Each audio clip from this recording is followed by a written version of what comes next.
Hi everyone, this is Dishna from afdindia. Whenever we start filling up a registration form, one of the major concerns we get is about resizing an image. In this video, we will talk about how an image can be resized on Microsoft Paint. For this, go to Windows and open Paint. Then go to Files and select Open. From the folder, locate the desired image which you like to resize. Once the selected image is shown on the screen, you can see its resolution below. Then click on Resize. You can see percentage and pixel in this. Select the pixel icon and deselect Maintain Aspect Ratio.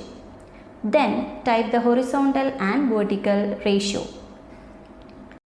Then click OK.